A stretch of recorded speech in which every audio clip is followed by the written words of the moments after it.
रामकृष्ण हरी वारकरी संप्रदायातील थोर महात्म्यांची दुर्मिळ कीर्तने व प्रवचने ऐकण्यासाठी आपल्या परमार्थ पुंजी या यूट्यूब चॅनलला सबस्क्राईब करा व लाईक करा, तसेच लिंक शेअर करा. सेवेतो हा रस वाटेतो अनिका.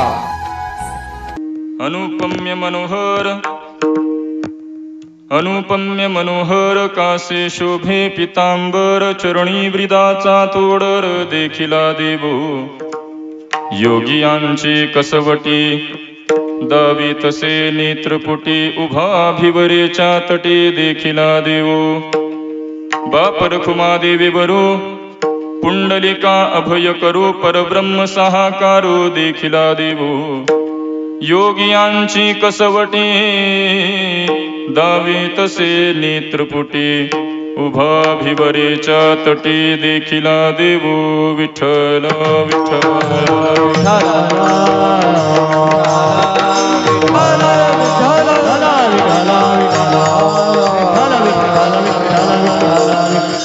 अनुपम्य मनोहर कासे शोभे पितांबर चरणी ब्रिदाचा तोडर देखिला देवो. योगियांची कसवटी दावी तसे नेत्रपुटी उभा भिवरेच्या तटी देखिला देव. प्रस्तुत कीर्तन रूपी सेवेकरताच प्राप्त असणार अभंग कैवल्य साम्राज्य चक्रवर्ती अलंका पौर्णिमा श्री ज्ञानोबारायांचा अभंग. या अभंगामध्ये मौलिक ज्ञानोबाराय का भगवान परमात्म्याकडे देखिला देव अशा पद्धतीमध्ये भगवान परमात्म्याला मी पाहिलं या प्रकारची एक भूमिका अनुभव व्यक्त करतात. परंतु पाहत असताना ज्ञानोबाराय माझ्या अल्पमतीप्रमाणे या अभंगामध्ये एक वारकरी निष्ठावंत वारकऱ्याची भूमिका घेतात. आणि ज्यांचा आपण अमृत महोत्सव साजरा करतोय असे परमपूजनीय परमश्रद्धेय हरिभक्तीपरायण गुरुवर्य बाबांचा अमृत महोत्सव आणि श्री संत निवृत्तीनाथ महाराजांचा जन्म सप्तशतकोत्तर हा महोत्सव आपण साजरा करतोय. आणि म्हणून पूजनीय बाबांबद्दल थोडंसं वर्णन करत असताना माझ्यासारख्या एका सर्वसामान्याने पूजनीय बाबांबद्दल काय बोलावं हा मोठा प्रश्न होता. त्यामुळे पूजनीय बाबांकडे पाहिलं की निष्ठावंत वारकरी कसा असतो याचं एक उत्तम उदाहरण, एक आदर्श व्यक्तिमत्व म्हणजे पूजनीय बाबा आहेत. आणि म्हणून त्या निष्ठावंत वारकरी या भूमिकेचं थोडंसं चिंतन करावं या हेतूने मी अभंग निवडला. वास्तविक तसं जर आपण चिंतन केलं या अभंगामध्ये किंवा या पूर्ण उत्सवामध्ये सर्वच कीर्तनकार वयाने अधिकाराने सर्वच मोठी आहेत. माझ्याकडे जर पाहिलं तर कोणत्याच पद्धतीची उंची पाहायला मिळणार नाही, शारीरिक उंची सोडली तर. कोणत्याही पद्धतीचा अधिकार नाही आणि कोणत्याही पद्धतीची योग्यता नाही. माझं आता 25 वय पूर्ण झालं. 25 ला 3 मल्टिप्लाय केल्यानंतर बाबांचा अमृत महोत्सव आहे. आणि त्यांच्या साधनेचं देखील तितकंसं माझं वय नाही. आणि म्हणून त्यांच्याबद्दल माझ्यासारख्याने काय बोलावं. जसं ज्ञानोबराय ज्ञानेश्वरीमध्ये गुरूंबद्दल बोलत असताना म्हणतात ते 15.5 रजतवनी. म्हणजे एखाद्या जर सोन्याचा अलंकार आहे त्याला जर एखाद्याने जर चांदीचं पाणी मारलं तर तो सोन्याच्या अलंकाराचा कमीपणा ठरतो. तद्वत मी माझ्या शब्दाने पूजनीय बाबांबद्दल बोलू लागलो तर तो त्यांचा कमीपणा ठरेल. विठ्ठल विठ्ठल.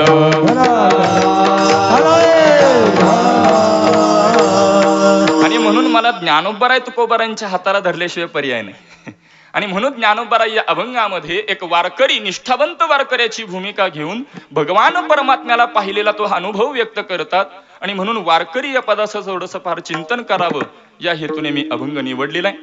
चिंतनाला सेवेला प्रारंभ करण्यापूर्वी ज्या निमित्ताने हा आपण उत्सव साजरा करत आहोत असे श्री संत निवृत्तीनाथांच्या चरणी त्याच पद्धतीने परमपूजनीय गुरुवर्य बाबांच्या चरणी अनंत कोटी प्रणाम करतो. ज्या अधिष्ठानाखाली हा आपण उत्सव संपन्न करतो स्वानंद सुखनिवासी सद्गुरू जोग महाराज संस्थेचे सर्व अध्यापक वर्ग असेल किंवा गुरुकुलाचा सर्वच अध्यापक वर्ग असेल सर्वांच्या चरणी विनम्र भावाने वंदन करतो. माझ्यापेक्षा ज्ञानाने वयाने अधिकाराने सर्व ज्येष्ठ श्रेष्ठ मंडळी सर्वांच्या चरणी देखील विनम्र भावाने वंदन करतो. माझे श्री गुरु बाबासाहेब आजरेकर महाराजांच्या चरणी अनंत कोटी प्रणाम करतो. त्याच पद्धतीने श्रोत्रिय ब्रह्मनिष्ठ श्री गुरु सुधाकरजी महाराज इंगळे यांच्या चरणी अनंत कोटी प्रणाम करून ज्ञानोबाराय तुकोबाराय मला ज्या पद्धतीने बुद्धी देतील त्या पद्धतीने सेवा करण्याचा प्रयत्न. हेची माझी मनीची आस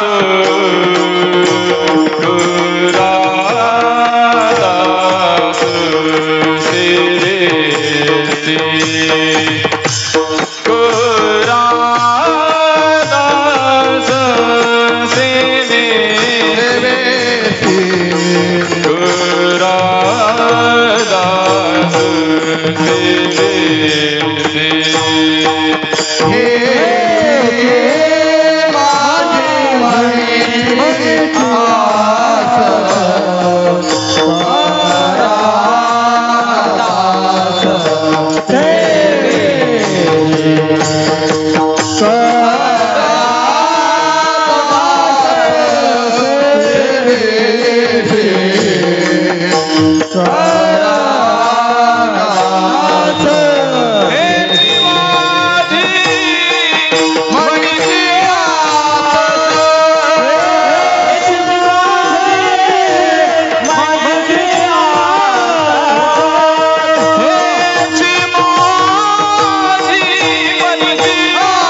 हेची माझी मनीची आस करा दास सेवेसी या न्यायाप्रमाणे सेवा करण्याचा प्रयत्न. तसं तर पाहिलं तर हा उत्सव तुम्हा सर्व नाशिक जिल्हा असेल, इथले पंचक्रोशी असेल, यांच्या अंतःकरणात पूजनीय बाबांचा तो उत्सव करायचा हा विचार ही भगवान परमात्म्याची इच्छा असते. याच्याकरता तीर्थावळीतलं एक प्रमाण असं आहे, आपुल्या दासाचा संभ्रम सोहळा करणे लागे गोपाळा ब्रीद तुमचे.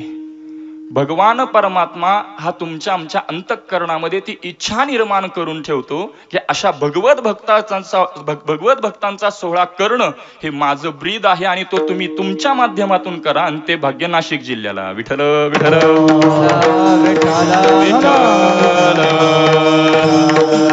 असं त्या न्यायाप्रमाणे एक निष्ठावंत वारकरी ही भूमिका ज्ञानोबा या अभंगामध्ये व्यक्त करतात. तसं पाहायला गेलं ज्ञानोबा या अभंगामध्ये एक वारकरी भूमिका घेतात. ज्ञानोबारायांचे जर आपण अभंग अभ्यासले तर अनेक अभंगामध्ये ज्ञानोबारायांच्या एक वेगवेगळ्या प्रकारच्या भूमिका आपल्याला विचारात घेता येतात. काही अभंगामध्ये ज्ञानोबाराय किंवा आपण ज्यांचा हा जन्म सप्तशतकोत्तर महोत्सव साजरा करतोय, निवृत्तीनाथ महाराजांबद्दल ज्या वेळेला ज्ञानोबाराय बोलण्याकरता प्रवृत्त होतात त्यावेळेला ज्ञानोबाराय स्वतःकडे एक शिष्यत्वाची भूमिका घेत असताना पाहायला मिळतात. काही अभंगामध्ये ज्ञानोबाराय त्याच पद्धतीने एका भगवत भक्ताची भूमिका घेतात. काही ठिकाणी काही अभंगामध्ये ज्ञानोबाराय आपल्या एखाद्या मैत्रिणीशी संवाद करतात, ही भूमिका घेताना पाहायला मिळतात. म्हणजे एखाद्या स्त्रीच्या भूमिकेमध्ये आपल्या मैत्रिणीशी संवाद, रूप पाहता लोचनी सुख झाले वो साजनी, साजनी हे पद आपल्याला विचारात घेता येईल. तद्वत काही अभंगामध्ये मौली ज्ञानोबाराय एका गवळणीच्याच भूमिकेमध्ये भगवान परमात्म्याकडे एक आग्रहाचं मागणं किंवा एक हट्टाचं भांडण व्यक्त करणारे अशा पद्धतीची भूमिका आपल्याला व्यक्त केलेली पाहायला मिळते. तद्वत या अभंगामध्ये माऊली ज्ञानोबाराय एक निष्ठावंत वारकरी भूमिका आपल्याला घेता येत असं चिंतन करता येईल. तद्वत आधी संत महात्मे भगवंताला पाहतात आणि तो अनुभव व्यक्त केलेला असे अनेक अभंग आपल्याला विचारात घेता येतील. ज्या पद्धतीने ज्ञानोबारायांनी भगवंताला पाहिलं आणि तो अनुभव इथं व्यक्त करतात, तद्वत आधी संत महात्म्यांनी देखील पाहिलेले. त्यामध्ये शांतीब्रह्मनाथ महाराज भगवंताकडे पाहतात, जगद्गुरु तुकोबाराय पाहतात, भक्त शिरोमणी नामदेवराय पाहतात. आधी संत महात्म्यांनी भगवंताकडे पाहिलं, परंतु प्रत्येकाची भूमिका ही एकाच पद्धतीची आहे का वेगवेगळ्या पद्धतीची याचं चिंतन करावं लागेल. या प्रश्नावरून याला एक 4 विकल्पामध्ये आपल्याला विचारात घेता येईल. एकाकडे एका पद्धतीची भूमिका, एकाकडे अनेक पद्धतीची भूमिका, अनेकांकडे एक पद्धतीची भूमिका आणि अनेकांकडे अनेक पद्धतीच्या भूमिका. विठ्ठल विठ्ठल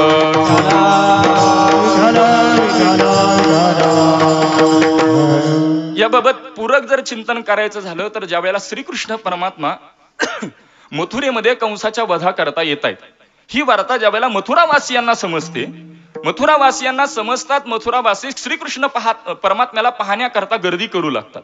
महापुराणामध्ये आपल्याला वर्णन पाहायला मिळेल. तो कृष्ण परमात्मा एक आहे, परंतु पाहण्याकरता कोण कोण आले होते आणि त्यांनी कोणकोणत्या दृष्टीतून पाहिलं याचा विचार करता येईल. म्हणजे पाहताना तो परमात्मा एक आहे, परंतु प्रत्येकाची दृष्टी ही भिन्न भिन्न प्रकारची आढळते.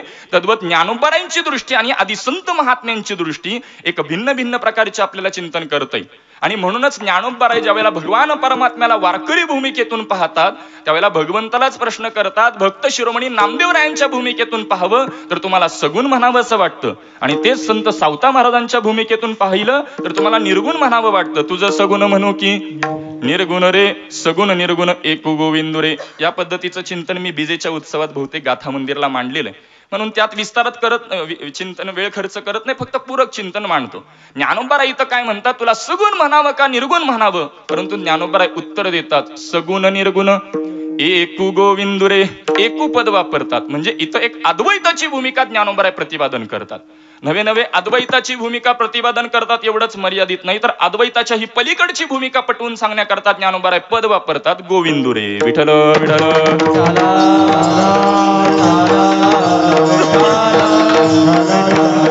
आणि त्याच गोविंदुराला पाहण्याकरता ज्ञानोबाराय प्रत्येक वेळी एक अग्रेसर असतात असं म्हटलं तरी वावगं ठरणार नाही.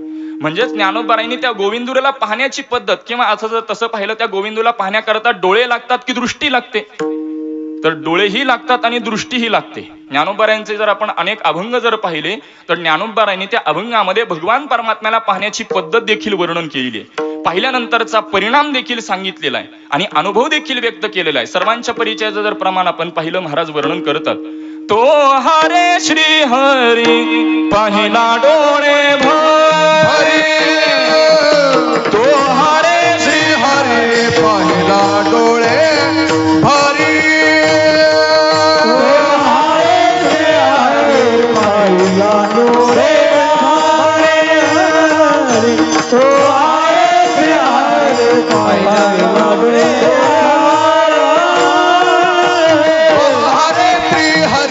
पाहिला डोळे भरी, तो हारे श्री हरी पाहिला डोळे भरी, तो हारे श्री हरी पाहिला डोळे भरी, तो हारे हरी पाहिला डोळे भरी. पाहता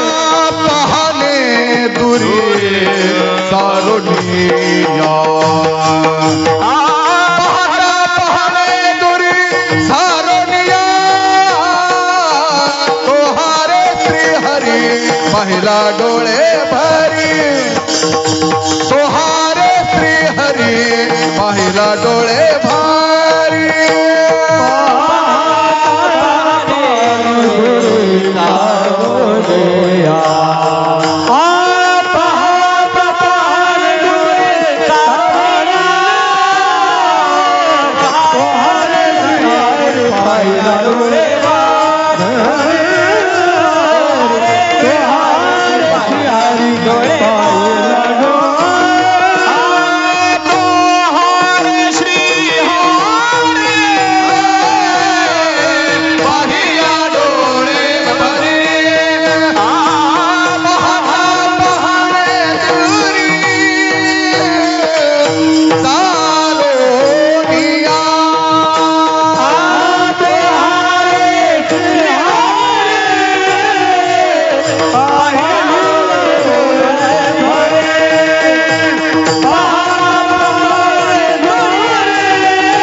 हरे श्री हरी पाहिला डोळे भरी, पाहता पाहणे दुरे सारोनिया. ज्ञानोबाराय म्हणतात, तो हा श्रीहरी मी पाहिला, परंतु पाहण्याची पद्धत ज्ञानोबाराय काय म्हणतात, पाहता पाहणे दुरे सारोनिया. पाहणपणा बाजूला ठेवून मी पाहिलं. यात पूर्व पक्ष निर्माण होतो, पाहणपणा बाजूला ठेवून पाहता येत असतं का. विठ्ठल विठ्ठल विठ्ठल विठ्ठल. बरं, पाहण्याकरता डोळे लागतात की दृष्टी लागते. भगवंताचे अनेक ज्ञानोबारायांचे आपण अनेक अभंग जर आपण चिंतनाला घेतले तर त्या अनेक अभंगामध्ये ज्ञानोबारायांनी स्वरूपाचं वर्णन केलेलं पाहायला मिळतं. मग स्वरूपाला पाहण्याकरता डोळे लागतात की दृष्टी लागते. उत्तर आहे दृष्टी लागते. मग त्या स्वरूपाला पाहिल्यानंतर डोळे भरायला पाहिजेत की दृष्टी भरायला पाहिजे याचंही चिंतन करता येईल. परंतु ज्ञानोबराय म्हणतात मी भगवंताला एवढं पाहिलं की माझा पाहणेपणा संपला. विठ्ठल विठ्ठल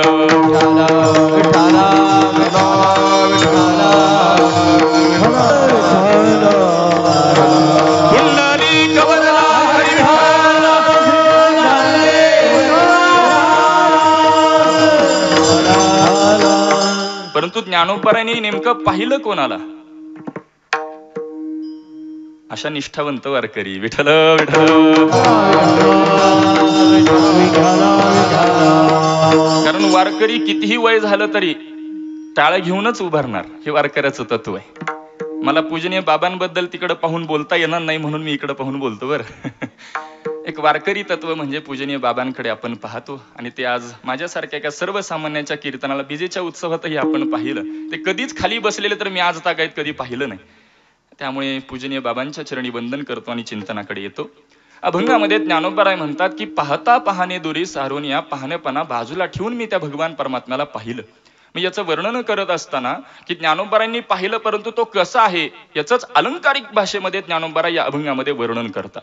आता पाहिला म्हटलं की तो आकारमान स्वीकारावा लागतो, गुणामध्ये आलेला स्वीकारावा लागतो, आणि पाहण्याकरता आपल्याला नेत्र इंद्रियाशी संबंध लावूनच अर्थ करावा लागतो. भले आपण त्यामध्ये बुद्धीने पाहणे हा विकल्प करू, विवेकाने पाहणं, ज्ञानानं पाहणं असं जरी आपण विकल्प करू लागलो तरी त्याचा डोळ्याशी संबंध लावूनच अर्थ केलेला पाहायला मिळतो. मग ज्याला पाहिलं तो नेमका मूळ कसा आहे? निर्गुण आहे, निराकार आहे, सगुण आहे की साकार आहे? पाहिला म्हटलं की केवळ गुणामध्ये आलेला पाहता येतो असं नाही.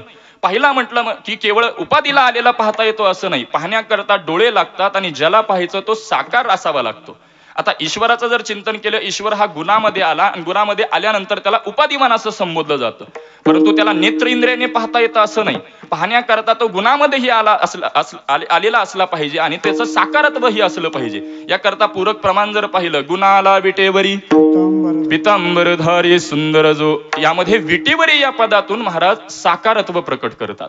परंतु जो केवळ गुणामध्ये आलेला आहे त्याला ईश्वर म्हणतात, आणि अध्यात्मशास्त्रामध्ये त्याला सगुण निराकार असं संबोधलं गेले. मग सगुण निराकाराला जर पाहायचं असेल तर या नेत्र इंद्रियाने पाहता येतं का?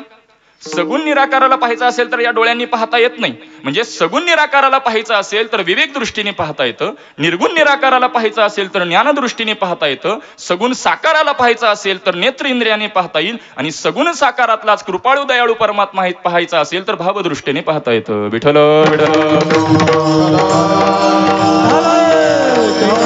आणि म्हणून देवाचं दैवत्व आणि त्याचं साकारत्व यामध्ये भिन्नता आपल्याकडे सांगितली गेलेली आहे. आणि संप्रदायामध्ये देखील भावदृष्टी एक प्राधान्याने आपल्याकडे वारकरी संप्रदायामध्ये स्वीकारलेली पाहायला मिळते. परंतु असो तो मूळ कसा याचा जर विचार केला तर शास्त्र काय सांगतं? सत्यम ज्ञानम अनंतम ब्रह्म. तो कसा आहे? सद्रूप आहे, चिद्रूप आहे, आनंद रूप आहे. ज्ञानोबराय देखील बोलतात सत्य ज्ञान अनंत गगनाचे प्रावरण.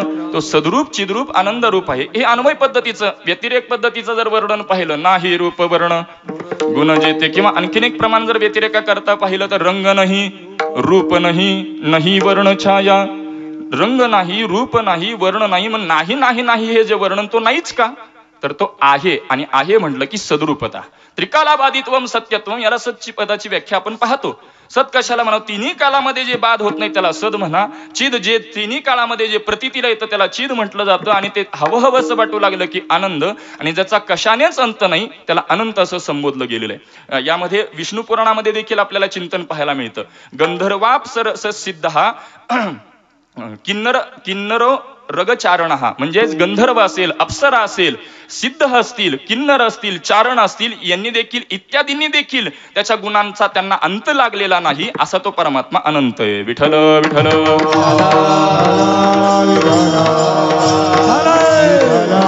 पुढे म्हटलेलं गेलेलं आहे नातम गुणानाम गच्छन्ति, इत्यादींना देखील त्याच्या गुणांचा अंत लागत नाही. मग असा अनंत असलेला परमात्मा या डोळ्याचा विषय होऊ शकतो का?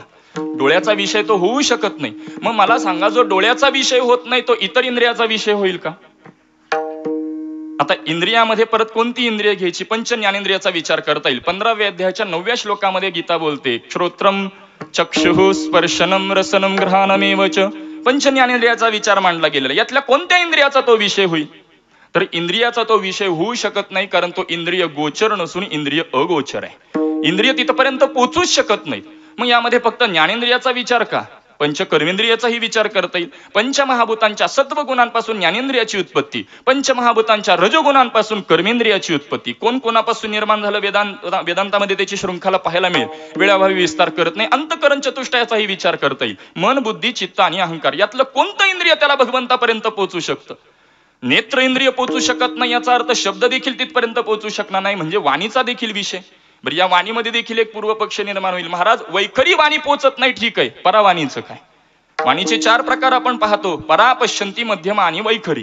तिची स्थानं देखील सांगितली: परीचं स्थान नाभिस्थान, पश्यंतीचं स्थान हृदयस्थान, मध्यमेचं स्थान कंठस्थान आणि वैखरीचं स्थान मुखस्थान.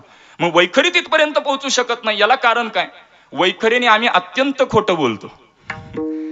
दुसऱ्यांचं सांगण्यापेक्षा आपलंच सांगतो. आपल्याला एखाद्या वेळेला कुठेतरी कीर्तना करता जर पाचारण केलेलं आहे, कीर्तना करता आपण निघालोय, तिथली संयोजक मंडळी संपर्क करतात: महाराज कुठपर्यंत आलेला आहे, जरा लवकर निघा, 1 तासभर अगोदर या, असं सांगण्यात येतं. आपण त्या पद्धतीने निघतो आणि निघाल्यानंतर तो आपण ज्याला विचारतात कुठपर्यंत आलो, आपण सांगतो पुणे सोडलेलं आहे, आळेफाटा सोडले, परंतु आपण असतो कुठं? आपण घरातच असतो. म्हणजे या वैखरी वाणीने आपण अत्यंत खोटं बोलतो. त्यामुळे वाणीचा विषय होत नसेल, ठीक आहे, बरं, नवे वाणीचा विषय होत नाही, शब्दाचा नेत्राचा विषय होत नाही, यात नवल नाही. ज्ञानोबराय म्हणतात तो अंतःकरणाचाही विषय होत नाही. मनाची नकी न लगे 12व्या अध्यायामध्ये आपल्याला 42वी ओवी पाहायला मिळेल. मनाची नकी न लगे, दृष्टीची बुद्धीच्या दृष्टीने निघे, अशा पद्धतीने. म्हणजे बुद्धीच्या विवेकरूपी दृष्टीने, बुद्धीच्या ज्ञानरूपी दृष्टीने जरी आपण तिथपर्यंत पोहोचू लागलो तरी त्याच्यापर्यंत पोहोचू शकत नाही. यामध्ये पूर्व पक्ष निर्माण होईल: महाराज, ज्ञानदृष्टीने देखील त्याच्यापर्यंत पोहोचू शकत नाही का? ज्ञानदृष्टीने देखील त्याला पाहता येत नाही का? पाहता येत नाही. मग ज्ञानाचं प्रयोजन काय? ज्ञानाचं प्रयोजन एकच आहे की त्याच्यामध्ये आणि आपल्यामध्ये जो काही प्रतिबंध आहे, जो काही अडथळा आहे, त्याच्या निवृत्ती करता एकच प्रयोजन, ते म्हणजे ज्ञान. याच्याकरता जर आपण विचारात घेतलं तर ज्ञानोबराय ज्ञानेश्वरीमध्ये प्रतिपादन करतात: एथ अविद्यानाशु हे स्थळ, तेने मोक्षोपादान फळ, या दोहीसी केवळ साधन ज्ञान. म्हणजे त्याच्यामध्ये ना आपल्यामध्ये अडथळा कुठला आहे? तर अज्ञान रूपी, आवरण रूपी अडथळा आहे. असत्वपादक आवरण, अभानापादक आवरण. अज्ञानाची जर व्याख्या पाहिली तर आवरण शक्तीवाला, विक्षेप शक्तीवाला, अनादी भावरूप, अनिर्वचनीय, यामध्ये भरपूर विस्तार करता येईल. परंतु अज्ञान एक प्रकारचं आवरण आहे आणि त्याच्या निवृत्ती करतात ज्ञानोबराय म्हणतात केवळ साधन ज्ञान. अन्वय जर पाहिलं, एथ अविद्यानाशु केवळ साधन ज्ञान, असा अन्वय स्वीकारता येईल. म्हणजे अविद्याच्या नाशाकरता केवळ एकमेव साधन आहे, ते म्हणजे ज्ञान. म्हणजे ज्ञानाने ब्रह्मदर्शन नाही, ब्रह्मदर्शन होण्यामध्ये जो काही प्रतिबंध आहे तो प्रतिबंध बाजूला करणं हे ज्ञानाचं प्रयोजन आहे. ज्ञानोबराय आणखीन एका ठिकाणी 8व्या अध्यायामध्ये बोलतात: वाचोनी ज्ञाने विनय एके, उपाय करीसी जितुके, तिही गुंफीसी आधी खेरुके ये. ज्ञाना वाचून जर इतर मार्ग जर आपण अवलंबले तर ते फोल ठरतात. ज्ञानाशिवाय अज्ञानाची निवृत्तीच होऊ शकत नाही. मग कोणत्या ज्ञानाने? परोक्ष ज्ञानाने, अपरोक्ष ज्ञानाने, अपरोक्षामध्ये दृढ अपरोक्ष ज्ञानाने का अदृढ अपरोक्ष ज्ञानाने? अपरोक्ष ज्ञानाने साक्षात्कार आहे. तर ज्ञानाने साक्षात्कार नसून साक्षात्कार होण्यामध्ये जो काही प्रतिबंध आहे तो बाजूला करण्याचं साधन म्हणजे ज्ञान. विठ्ठल विठ्ठल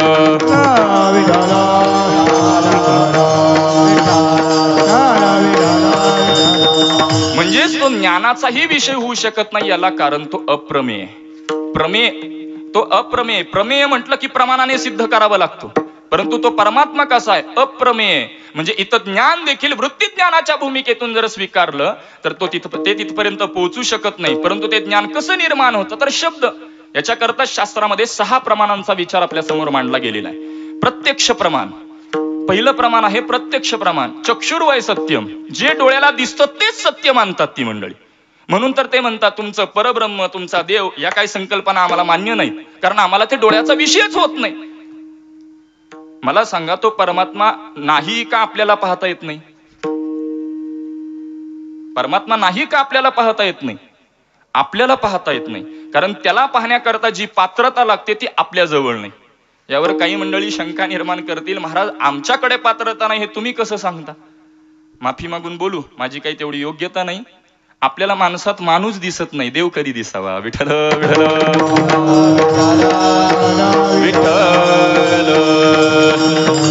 यामध्ये 3 प्रकारची दृष्टी शास्त्रामध्ये: माणसात माणूस पाहण्याची दृष्टी, माणसात पशु पाहण्याची दृष्टी, माणसात देव पाहण्याची दृष्टी. माणसात माणूस पाहण्याची जरी दृष्टी जीवनात आली तरी जीवनाचं सार्थक आहे. देव आणखी लांब ठेवू आपण, परंतु येत नाही आपल्याकडे दृष्टी. म्हणजे या अमंगळ अशा दृष्टीने आपण भगवंताला पाहू तरी तो दिसेल तरी कसा? आम्हाला गुरुजी एक विनोदाने उदाहरण सांगत असतात पाठामध्ये. पहा, आपल्याला नरदेह मिळालेला आहे, परंतु काळाला काही इथं प्रश्नचिन्ह आहे. आणि म्हणून तर भगवत पूज्यपाद आद्य जगद्गुरु शंकराचार्य या देहाचं दुर्लभत्व सांगत असताना म्हणतात, दुर्लभम त्रयमेवैत देवानुग्रह हेतुकम मनुष्यत्वम मुमुक्षुत्वम महापुरुष संश्रया. विवेक चूडामणी ग्रंथामध्ये 3 दुर्लभ. पहिला आहे मनुष्यपणा, म्हणजे आपल्याला भगवान परमात्मा दिसत नाही याकरता मी कारण मीमांसा थोडंसं चिंतन करतोय की आपण देहामध्ये आहोत, देहामध्ये आल्यानंतर देहाप्रमाणे वागतो का इथं प्रश्नचिन्ह आहे. आत्यंतिक जिवलक 1-2 मित्र आहेत आणि दोघांमध्ये बोलत बोलत एकदा त्याचं रूपांतर भांडणामध्ये होतं. भांडण टोकाला जातं. पहिला मित्र दुसऱ्या मित्राला एक शिवी देतो, अपशब्द वापरतो. आता काय शिवी दिली असेल असं विस्तार करत नाही, धरून चला गाढवा असं संबोधतो. पहिला मित्र दुसऱ्या मित्राला गाढवा असं संबोधल्यानंतर बाजूला तिथं 2 गाढवं चरत असतात. त्यातलं एक गाढव ती शिवी ऐकतं आणि ते दुसऱ्या गाढवाला म्हणू लागतं, अरे ऐकलंस का? तो म्हणतो काय झालं? अरे हा आपला घोर अपमान आहे. हे कोण म्हणतं? गाढव म्हणतं. हा आपला घोर अपमान आहे. तो म्हणतो नेमकं झालं काय? तो म्हणू लागतो की अरे या मनुष्याने आपली उपमा त्या दुसऱ्या मनुष्याला दिली. तो म्हणतो अरे मला काही पटत नाही, नीट पटवून सांग. त्यावेळेला ते गाढव म्हणतं, अरे आपल्या समोर जर घाण पाणी ठेवलं तर आपण पाहत देखील नाही. म्हणजे गाढव पिताना काय करतं? चांगलंच पाणी पितं. आपण सगळी ग्रामस्थ मंडळी आहेत, गाढव पिण्याकरता अस्वच्छ पाणी पित नाही, त्याला स्वच्छ पाणी असावं लागतं. आणि मनुष्य नाही नाही ते पितो, नाही नाही ते खातो, नाही नाही त्या ठिकाणी खातो. विठ्ठल विठ्ठल विठ्ठल विठ्ठल. म्हणजे मनुष्या देहात आलेलो आहोत, मनुष्यासारखं वागतो का इथं प्रश्नचिन्ह आहे. आणि अशा अमंगळ देहाने भगवान परमात्मा दिसेल, तो प्राप्त होईल. अहो आपला जर अधिकार सिद्ध केला भगवंताकडे जावं लागत नाही. येवोनी गोपाळ राहे तेथे, याचा अर्थ तो दिसत नाही याचा अर्थ नाही असं नाही. सायन्स नुसार जर एखादं उदाहरण घेतलं, आताच्या काळात डायबिटीज आजार मोठ्या प्रमाणात वाढला. आता डायबिटीज ज्याला झालेला आहे त्याची जर शुगर आपल्याला चेक करायची असेल, पर्सेंटेज वगैरे, तर ते कशाद्वारे चेक करतो आपण? त्याच्या रक्ताद्वारे चेक करतो. मला सांगा, ज्याला डायबिटीज हा आजार झाला त्याचं रक्त घ्यायचं आणि त्याच्या हातावरती ठेवायचं आणि सांगा म्हणायचं रक्तातले पर्सेंटेज किती आहे. शुगरची पर्सेंटेज सांगता येते का? सांगता येत नाही. रक्तातले जर सामान्य घटक या दृष्टीला दिसत नाहीत तर सृष्टीतला परमात्मा कसा दिसेल? दृष्टीतला म्हणजे या तसं पाहायला गेलं, रक्तातले जर घटक दिसण्याकरता डॉक्टर मंडळी कशाचं सहाय्य घेतात? ते यंत्राचं सहाय्य घेतात. तद्वत सृष्टीतला परमात्मा दिसण्याकरता मंत्राचं सहाय्य घ्यावं लागतं. विठ्ठल विठ्ठल.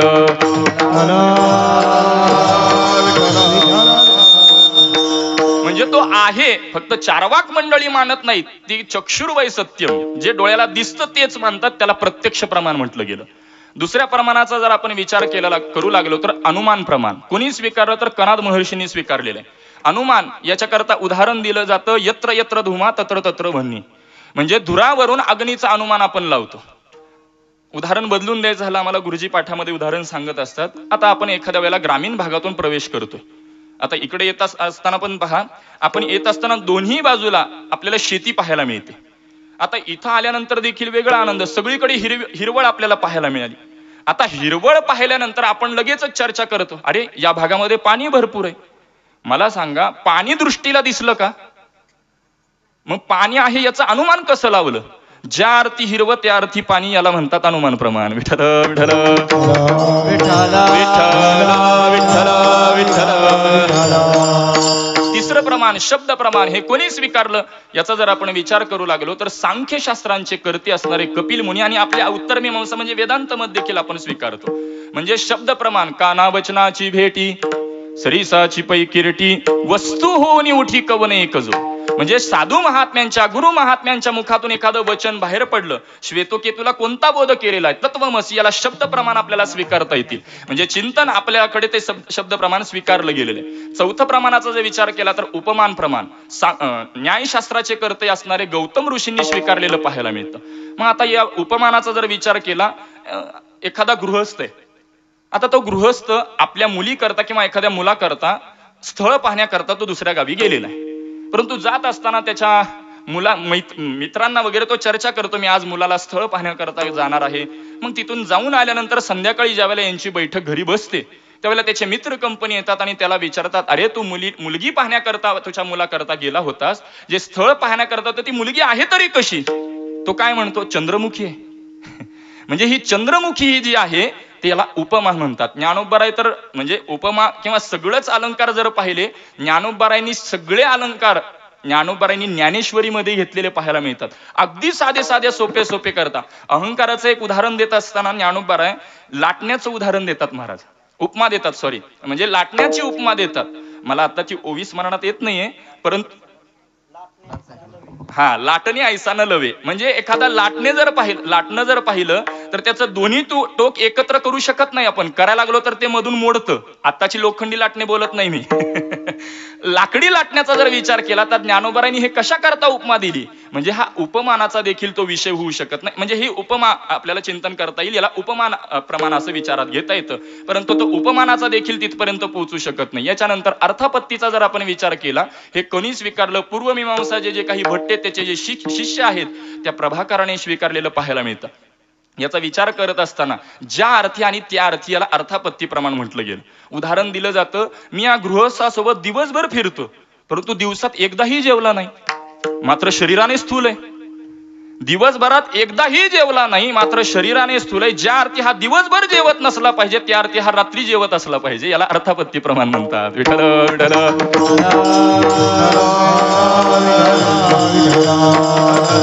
अनुपलब्धी प्रमाण, 6वं प्रमाणाचा जर विचार केला, हे कोणी स्वीकारलं? पूर्वमीमांसाचे जे काही भट्ट आहेत त्यांनी स्वीकारलेलं पाहायला मिळतं.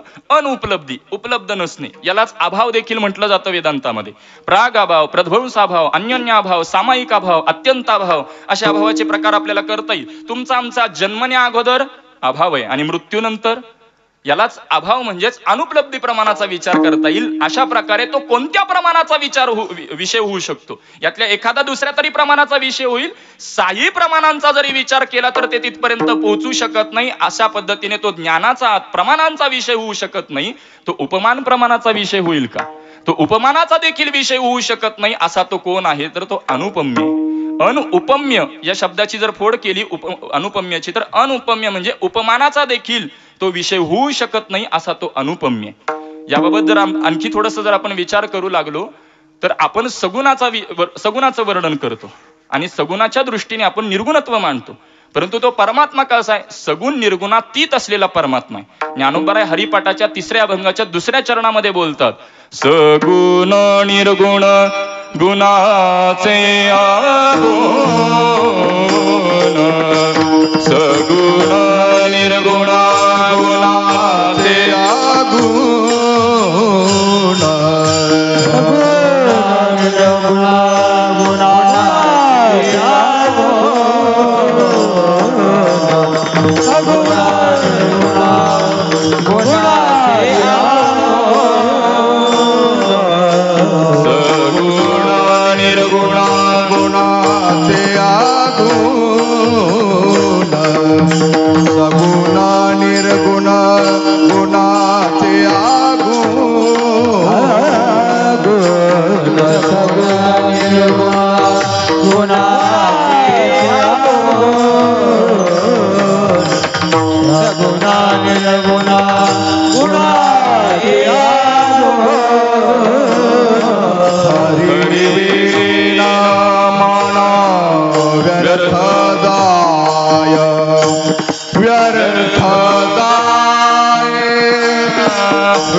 व्यर्थ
सगुण निर्गुण गुणाचे अगुण हरिविन मन व्यर्थ जाय. विजेच्या उत्सवात गाथा मंदिराला तब्येत ठीक नव्हती म्हणून आनंद राहिलेला इथं घ्यायला लागलो. विठ्ठल विठ्ठल विठ्ठल. सगुण निर्गुण गुणाचे अगुण. आपण त्या परमात्म्याला उपासनेच्या भूमिकेतून जर पाहू लागलो तर त्याला सगुण असं म्हटलं जातं. त्याच परमात्म्याला आपण ज्या वेळेला एक ज्ञानाच्या भूमिकेतून पाहतो त्यावेळेला निर्गुण असं म्हटलं जातं. भावदृष्टीने आपण त्याच्याकडे पाहतो त्यावेळेला उभयात्मक म्हणून मानला जातो. परंतु तो परमात्मा आहे कसा? सगुण निर्गुण गुणाचे अगुण. सगुण गुणाचे निर्गुण गुणाचे. परंतु तो कसा आहे? अगुण आहे. गुणाचे नंतर स्वल्पविराम द्यावा लागतो अर्थ करताना. बरं सगुण गुणाचे निर्गुण गुणाचे तो असलेला परमात्मा अगुण आहे. म्हणजे तिथं काहीच बोलता येत नाही. नाही ही देखील वृत्ती तिथं नाही. विठ्ठल विठ्ठल. याच्याकरता पूरक जर चरित्र पाहिलं रामायणातील एक प्रसंग आपल्याला विचारात घेता येईल. रामायणामध्ये ज्यावेळेला धर्मसभा बसलेली आहे आणि धर्मसभेमध्ये सर्वच मंडळी आहेत तद्वत त्या पद्धतीने सीतामाई देखील बसलेले आहेत. सीतामाईंच्या जवळ असलेली दासी सीतामाईंना विचारतात यामध्ये प्रभू रामचंद्र म्हणजेच तुमचे पती कोण आहेत? माफी मागून बोलतो आत्ताच्या माई असत्या तर लगे हाक मारून बोलून घेतला असतो तो भाग वेगळा. परंतु त्या सीतामाई त्यावेळेला मर्यादा होती ती महाराज आपली संस्कृती ती टिकवली पाहिजे. असंच चिंतन मला एकच आहे की प्रभू रामचंद्रांकडे म्हणजे ते तुमचे पती आहेत का म्हणून ती दासी विचारणा करत असताना त्या पद्धतीने निर्देश करू लागते. हे तुमचे पती आहेत का? सीतामाईनी मान हलवून सांगावी नाही म्हणून. हे तुमचे पती आहेत का? हे त्यांचे पती आहेत का? असं सांगितल्यानंतर तद्वत त्या पद्धतीने ज्यावेळेला प्रभू रामचंद्रांकडे निर्देश करण्यात येतो सीतामाई खाली मान घालतात आणि शांत बसतात. म्हणजे सीतामाई हे माझे पती आहेत असंही बोलल्या नाहीत आणि हे माझे पती नाहीयेत असं देखील बोलल्या नाही. तद्वत हा परमात्मा आहे असंही बोलता येत नाही, नाही असं देखील बोलता येत नाही. उपनिषदामध्ये त्यामध्ये चिंतन आपल्याला पाहता येईल. नेती नेती नेती न इति न इति न इति म्हणजे नाही नाही नाही हे जे वर्णन केलं मग तो नाही का? नाही असं देखील बोलता येत नाही, आहे असं देखील बोलता येत नाही. परंतु तो कसा आहे? मग तो अनुपम्य आहे. विठ्ठल विठ्ठल.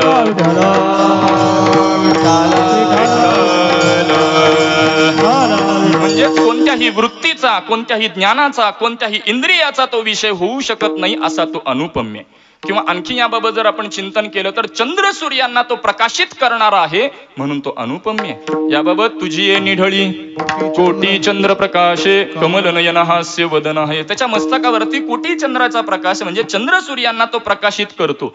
राजस सुकुमार ते याला प्रकाशित करू शकत नाहीत. भगवद्गीता 15व्या अध्यायाच्या 6व्या श्लोकामध्ये चिंतन मांडते. न तद्भासयते सूर्यो न शशांको न पावकः यद गत्वान निवर्णन्ते तद्धाम परमम्. म्हणजेच त्याला तो चंद्र सूर्य त्याला प्रकाशित करू शकत नाही मात्र तो सर्वांना प्रकाशित करतो. रवी शशी कळा लोपलिया. रवी शशी हे लोप पावले म्हणजेच तो अनुपम्य आहे म्हणून त्याला सूर्य प्रकाशित करू शकत नाही. तो अनुपम्य म्हणून चंद्र त्याला प्रकाशित करू शकत नाही. तो अनुपम्य म्हणून त्याला हिरा प्रकाशित करू शकत नाही. रवी दीप हिरा दाविती दाखवतात म्हणजे नेमकं कुणाला दाखवतात? आकारमानाला दाखवतात. मात्र आकारमानाला जरी दाखवत असले तरी त्याला प्रकाशित करण्याचं सामर्थ्य रवी दीपामध्ये नाही. म्हणजेच रवी दीप हे निराकाराला दाखवू शकत नाही यात नवल नाही. रवी दीप हे अव्यक्ताला दाखवू शकत नाहीत यात नवल नाही. आकारमानाला देखील प्रकाशित करू शकत नाहीत असा तो अनुपम्य. म्हणजे ते याला प्रकाशित करू शकत नाही मात्र तो या सर्वांना प्रकाशित करतो. मग प्रकाशित करत असताना अधिष्ठान म्हणून करतो की विटेवर उभा राहून करतो? विठ्ठल.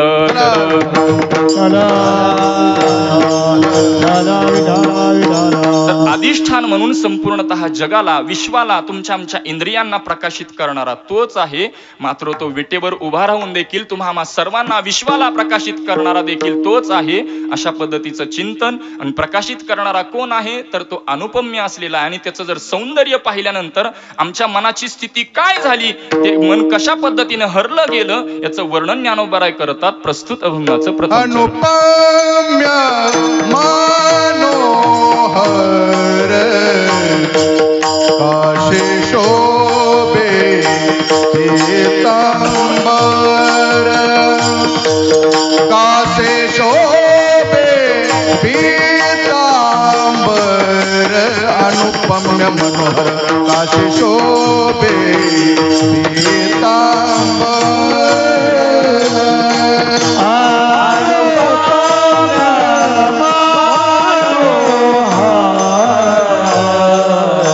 काशे शोभे पीतांबर.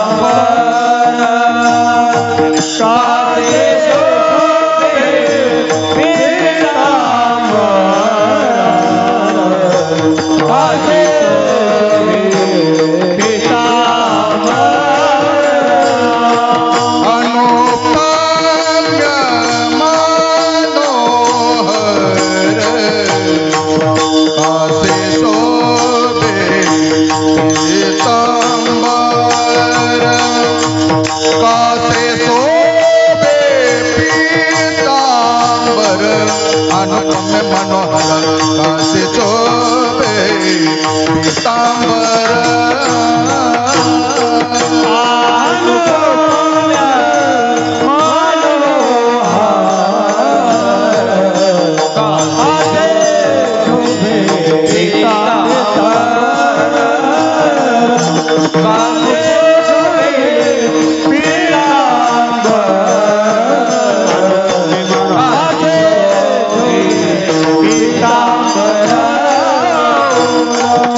अनुपम्य मनोहर कसे शोभे पितांबर चरणी ब्रिदाचा तोडर देखिला देव योगियांची कसवटी दावी तसे नेत्रपुटी उभा भिवरेच्या तटे देखिला देव असा अनुपम्य असलेला पाहिल्यानंतर मनाची अवस्था ज्ञानोबाराय बोलतात. मनोहर म्हणजे तो मनाचं हरण झालं.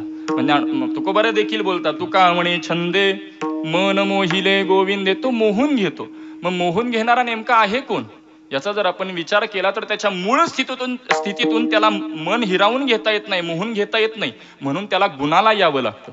मग गुणाला आलेला त्याला आपल्याकडे सगुण निराकार असं जर म्हटलं तर तो ईश्वरत्व भूमिकेतून सगुण निराकार मोहून घेतो की साकार मोहून घेतो. तर जर ज्ञानोबारायांनी जी पुढे पद वापरलेले आहेत कासे शोभे पितांबर चरणी ब्रिदाचा तोडर देखिला देव यामध्ये एक साकारत्वाची भूमिका घेतलेली पाहायला मिळतात आणि त्याला पाहिलेलं. परंतु पाहत असताना ज्ञानोबारायांनी वृत्तीने पाहिलं, ज्ञानाने पाहिलं, विवेकाने पाहिलं, नेमकं कोणत्या भूमिकेतून पाहिलं. नवे नवे भगवत भक्त ज्या इंद्रियाने भगवंताला पाहतो भगवान परमात्मा केवळ तेच इंद्रिय हिरावून घेतो का अन्य इंद्रिय देखील हिरावून घेतो अशा पद्धतीचाही पूर्वपक्ष निर्माण होतो. याकरता एक गोकुळातलं चरित्र मांडतो. ज्यावेळेला श्रीकृष्ण परमात्मा गोकुळात अवतीर्ण होतात वार्ता समजल्यानंतर गोकुळातलं वातावरण बदलतं. गोकुळातलं वातावरण बदलतं. आपल्या सर्वांना काल्याच्या कीर्तनामध्ये आपण श्रवण करतो गुडिया तोरणी करीती कथा गाती गाणी याप्रमाणे वातावरण बदललं, गोकुळातली अवस्था बदलते. गोकुळातली अवस्था बदलली यात नवल नाही, गवळणी गोपाळांची अवस्था बदलते. गवळणी गोपाळांची अवस्था बदलते यात नवल नाही, गवळणी गोपाळांच्या इंद्रियांची देखील अवस्था बदललेली आहे. एका गवळणीच्या कानांवरती बातमी पडते की श्रीकृष्ण परमात्मा गोकुळात अवतीर्ण झाले. म्हणून ते कान आपापसात चर्चा करू लागतात. सर्वात भाग्यवान कोण असेल तर आम्ही भाग्यवान आहोत, कारण तो परमात्मा अवतीर्ण झाला हे श्रवण करण्याचं सामर्थ्य केवळ आमच्यामध्ये, म्हणून सर्वात भाग्यवान आम्ही आहोत असे कान बोलू लागतात. कानाचं हे बोलणं नेत्र इंद्रिय ऐकतात. ते म्हणू लागतात तुम्ही कसं काय भाग्यवान, तुमच्यापेक्षा आम्ही भाग्यवान आहोत. तुम्हाला फक्त तो भगवान परमात्मा अवतीर्ण झालेला हे श्रवण करता आलं, परंतु अवतीर्ण झालेल्या परमात्म्याला पाहायचं असेल तर आमच्याशिवाय पाहता येत नाही, म्हणून सर्वात भाग्यवान आम्ही आहोत असं नेत्र इंद्रिय बोलू लागतात. या नेत्र इंद्रियांचं बोलणं वाणी ऐकते. वाणी म्हणू लागते तुम्ही कसं काय भाग्यवान, तुमच्यापेक्षा आम्ही भाग्यवान आहोत. तुम्हाला केवळ त्या परमात्म्याला पाहता येतं, परंतु पाहिल्यानंतर त्याचा जर गुणानुवाद करायचा असेल तर आमच्या वाणीशिवाय पर्याय नाही, म्हणून सर्वात भाग्यवान कोण असेल तर आम्ही भाग्यवान आहे असं वाणी बोलू लागते. वाणीचं बोलणं हे हस्त ऐकतात, हात बोलू लागतात. तुम्ही कसं काय भाग्यवान? तुमच्यापेक्षा आम्ही भाग्यवान आहोत. तुम्हाला केवळ गुणानुवाद करता येईल, परंतु त्या परमात्म्याच्या चरणाला जर मिठी मारायची असेल तर आमच्या हस्ताशिवाय म्हणजे हाताशिवाय पर्याय नाही, असं हात बोलू लागतात. या सर्व इंद्रियांचं बोलणं पाय ऐकतात. पाय म्हणू लागतात तुम्ही कोणीच भाग्यवान नाही, सर्वात भाग्यवान मीच आहे, कारण मीच जागचा नाही हल्लो तर. विठ्ठल विठ्ठल विठ्ठल विठ्ठल. अशा पद्धतीने सर्व इंद्रियांमध्ये जे जे इंद्रिय भगवान परमात्म्यापर्यंत पोहोचण्याचा विचार करतं ते इंद्रिय भगवान परमात्मा हिरावून घेतो. आणि त्याच पद्धतीने या अभंगामध्ये वारकरी मनाने भगवान परमात्म्याला पाहतो. म्हणून माऊली ज्ञानोबा म्हणतात मनोहर भगवान परमात्मा ते मन हिरावून घेतो. आता यातही पूर्व पक्ष निर्माण होतो. तो भगवान परमात्मा मन हिरावून घेतो का वारकरी मनाने एवढं पाहतो की मनच त्या आकाराचं बनतं. विठ्ठल विठ्ठल विठ्ठल विठ्ठल. या पूर्व पक्ष आपल्याला सर्वांना ज्ञात आहेत. पूरक प्रमाण जर आपण पाहिलं, हरिने माझे हरिले चित्त, भार वित्त विसरले, किंवा चैतन्य चोरिले माझे चैतन्य चोरिले. भगवान परमात्मा चित्ताची चोरी करतो म्हणजे तो हिरावून घेतो. ज्ञानोबरायांचा एक अभंग फडावरती गातात. बाप रखुमा देवे वरो विठ्ठले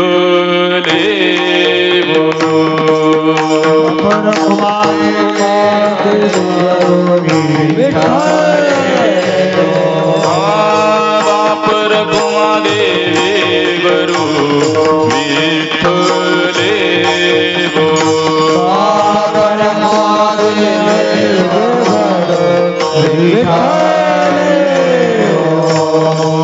चित्त चैतन्य माझे चोरून नेले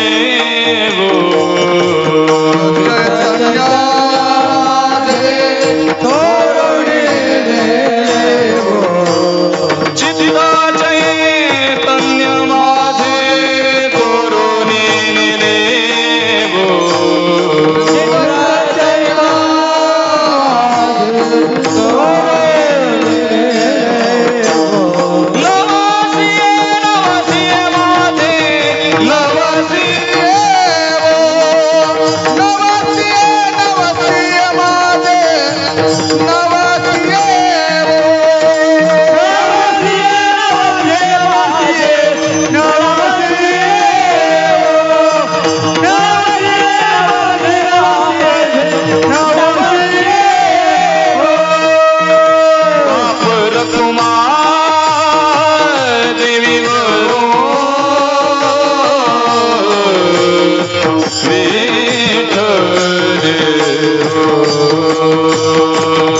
खुमा देवे बरू विठ्ठले चित्त चैतन्य माझे चोरोनी नेले वो.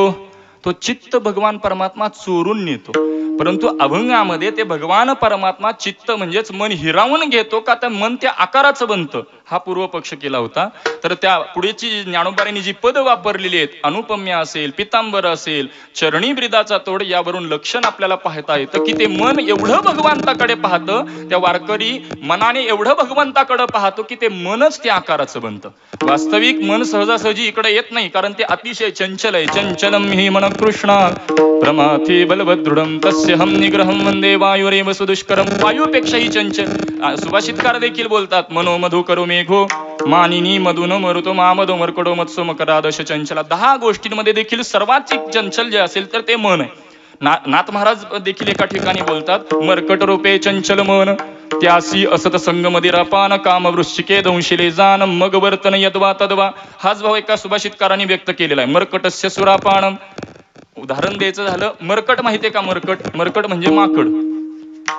माहिती नसेल तर आरसा पाहायचा. माकड पूर्वीचाच चंचल, त्यामध्ये त्याला मदिरा पाजावी. आता मदिरा समजते का? माकड पूर्वीचाच चंचल, त्यामध्ये त्याला एखाद्याने मदिरा पाजली, तो किती चंचल होईल. त्यामध्ये त्याला एका विंचवाने दंश करावा, तो केवढा चंचल होईल. त्याही पेक्षा चंचल असलेलं ते मन चंचल आहे. अतिशय चंचल असलेलं मन ते इकडे येत नाही. अहो तसं तर लक्ष्मी माता देखील चंचल सांगितली गेली. ज्यावेळेला 14 भुवनांमध्ये ज्यावेळेला भगवान परमात्मा करता त्या फिरू लागतात, तशा त्या वैकुंठ लोकामध्ये येतात.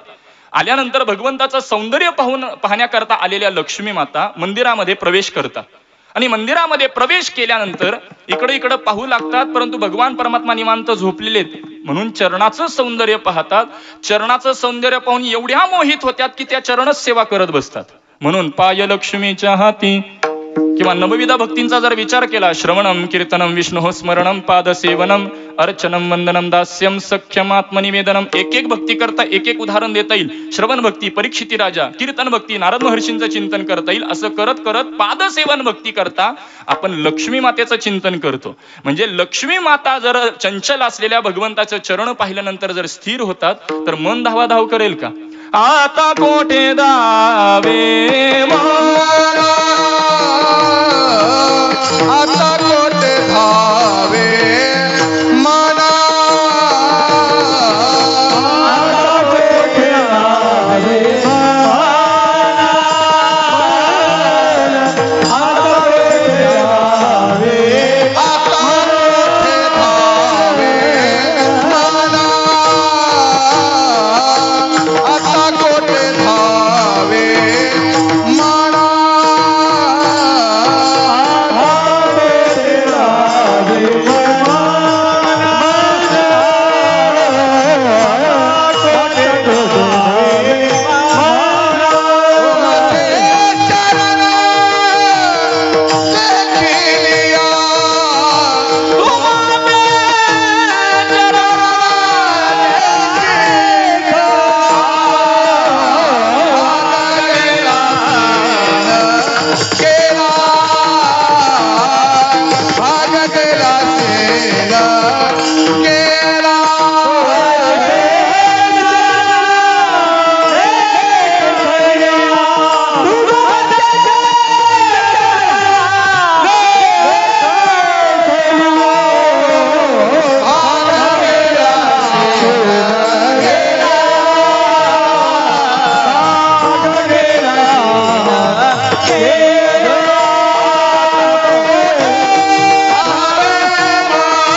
मन तुमचे चरण देखलिया.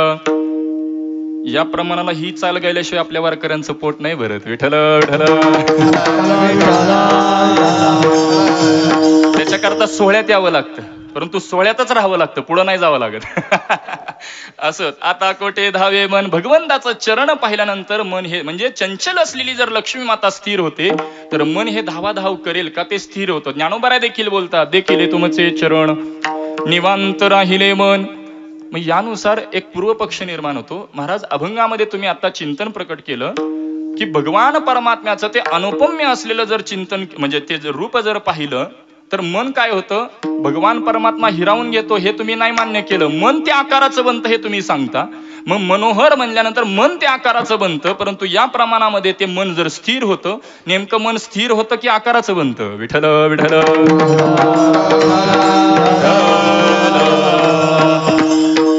तर मनाची पहिली पायरी ते स्थिर होणं, स्थिर झाल्याशिवाय ते आकाराचं बनू शकत नाही. परंतु भगवंताचं ते रूप चरण पाहिल्यानंतर ते स्थिर होतं आणि ते रूप पाहिल्यानंतर भगवान परमात्म्याच्याच आकाराचं बनतं. म्हणून महाराज म्हणतात मन हे राम झाले, मन हे राम झाले. ते आकाराचं बनतं, परंतु मनोहर किंवा ते मन त्या आकाराचं बनण्याकरता त्या मनाने नेमकं सौंदर्य कोणतं पाहिलं. ज्ञानोबराय पद वापरतात, कासे शोभे पितांबर. या पितांबर पदाचं आणखी चिंतन करायचंय. सर्वांनी मोठ्या प्रेमाने एकदा भजन करू, नंतर उर्वरित चिंतन. विठोबा रखुमाई,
अनुपम्य मनोहर, अनुपम्य मनोहर कासे शोभे पितांबर. चरणी ब्रिदाचा तोडर देखिला देवो, योगियांची कसवटी दावी तसे नेत्रपुटी. उभा भिवरेच्या तटी देखिला देवो. विठ्ठल विठ्ठल.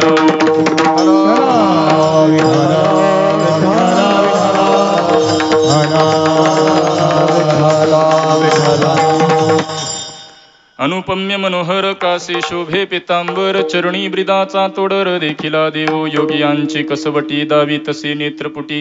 उभा भिवरेच्या तटी देखिला देवो. ज्ञानोबा इथं पद वापरतात ते मनोहर, मन त्या आकाराचं बनण्याकरता मनाने जे सौंदर्य पाहिलं तर ते कोणतं पाहिलं? का से शोभे पितांबर. पितांबर या शब्दामध्ये दोन प्रकारचे अवयव, पीत अधिक अंबर. पीत म्हणजे शुद्ध, अंबर म्हणजे उपाधी. शुद्ध वस्त्र परिधान करणारा, शुद्ध उपाधी स्वीकारणारा असा तो पितांबरधारी. परंतु इथं जर स्वीकारलं तर भगवान परमात्मा हा ईश्वर होत असताना त्याचं जर आपण स्वीकारले तर माया उपाधी स्वीकारल्याशिवाय त्याला ईश्वरत्व नाही आणि भाव उपाधी स्वीकारल्याशिवाय त्याला भक्ती नाही. म्हणजे माया ही शुद्ध आहे, परंतु भक्ती ही शुद्ध आहे, परंतु तो परमात्मा हा भाव उपाधी स्वीकारतो. म्हणून संत महात्मे देखील त्या परमात्म्याबद्दल वर्णन करत असताना तो कसा आहे? भावस्वरूप आहे, प्रेमस्वरूप आहे, प्रेमाचा साक्षात पुतळा आहे. महाराज वर्णन करतात, विठ्ठल जिमेचा जिव्हाळा,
विठ्ठल जीवेचा जिवाळा, विठ्ठल कृपेचा कोवळा, विठ्ठल प्रेमाचा पुतळा.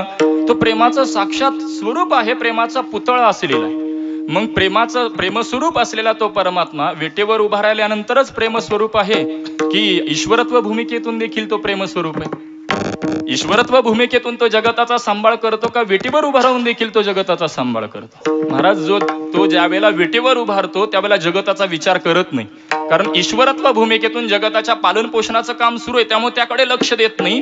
विटेवर उभारल्यानंतर तो केवळ भक्तांचा आणि वारकऱ्यांचा विचार करतो, आणि असा वारकऱ्यांचा विचार करणारा कोण आहे? तो पितांबरधारी आहे. विठ्ठल विठ्ठल विठ्ठल. कारण पितांबरधारी या पाठीमागं म्हणण्याचे, हे पद वापरण्याच्या पाठीमागं कारण मीमांसा काय? भगवंताची सगळीच उपाधी जर विचार केला माया असेल तर ही सगळी शुद्धच आहे. मग पितांबरधारी म्हणण्याच्या पाठीमागं कारण काय? याच्या पाठीमागं कारण पितांबरधारी म्हणजे भाव उपाधी जो स्वीकारतो. कारण भगवान परमात्माबद्दल अवताराची जर कारण मीमांसा पाहिली तर तो अवतार कोणाकरता धारण करतो? भगवत भक्त काय म्हणतात? आम्हासाठी अवतार. आम्हासाठी म्हणजे इथला आम्हासाठी हा हे पद कोणाचा वाचक आहे? हा उत्सव जो आपण नाशिक जिल्ह्याने आयोजित केला तो कोणाचा वाचक आहे? आम्हासाठी. आम्हा सर्व साधकांना जशी वारकरी निष्ठा कशी असली पाहिजे, आदर्श घालून देण्याकरता असे सोहळे केले पाहिजेत, आणि ते अशा महात्म्यांचे करणं भाग आहे, म्हणून आम्हा साधकांसाठी केलेला हा सोहळा आहे. विठ्ठल विठ्ठल. म्हणजे आम्हा शब्द आम्हा साधकांसाठी तद्वत आम्हा भक्तांसाठी तो भक्त मंडळी म्हणतात आम्हासाठी अवतार. मग यामध्ये जे भगवंताचे जर अवतार जर पाहिले, मला सांगा, मत्स्य अवतार पितांबरधारी म्हणायचं का? कूर्म अवतार पितांबरधारी म्हणायचं का? वराह अवतार पितांबरधारी म्हणायचं का? पितांबरधारी हे पद वापरण्यापाठीमागं कारण काय नेमकं? तर भगवान परमात्मा भाव उपाधीला येतो, त्याला पितांबरधारी असं म्हटलं गेलं. मग ती पितांबर धारण करतो तो भगवत भक्ताच्या संगतीत का फक्त विटेवर उभा राहिल्यानंतरच? कारण तुकोबाराय काय म्हणतात, तुळशी हार गळा कसे पितांबर आवडे निरंतर हेची ध्यान. इथं चकार वापरतात. पाणिनींच्या व्याकरण सूत्रानुसार या चकार आणि अन्याची व्यावृत्ती. मला हेच कोणतं सुंदर ते ध्यान विटे उभे विटेवरी ते तुळशी हार गळा. म्हणजे जर तसं पाहिलं विटेवर उभारल्यानंतरच तो जर पितांबर धारण करत असता असं नाही महाराज. ज्यावेळेला वारकरी पंढरपुरामध्ये येतात आणि ज्यावेळेला ते वाळवंटात येतात त्यावेळेला तो परमात्मा असतो कुठं? विटेवर असतो की वाळवंटात असतो? विटेवरही असतो आणि वाळवंटातही असतो. मग भक्ताच्या संगतीत असतो का? भक्तांच्या देखील संगतीमध्ये आहे. याचं जर पूरक चरित्र जर पाहिलं, भक्त शिरोमणी नामदेवराय, नामदेवरायांचं कीर्तन चालू आहे. कीर्तनामध्ये भगवान परमात्मा एवढे दंग होतात, नाचता नाचता देवाचा गळला पितांबर सावध होई देवा ऐसे बोले कबीर. भगवंताला सावध करण्याचं सामर्थ्य वारकऱ्यांमध्ये. विठ्ठल भगवंताला सावध करतात. अरे सावध होई देवा बोले ऐसे बोले कबीर.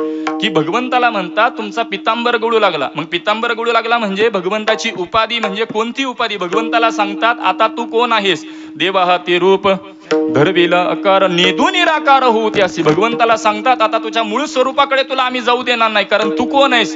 तू आमचा मनाचा हरण करणारा मनोहर असलेला तो पितांबरधारी आहे.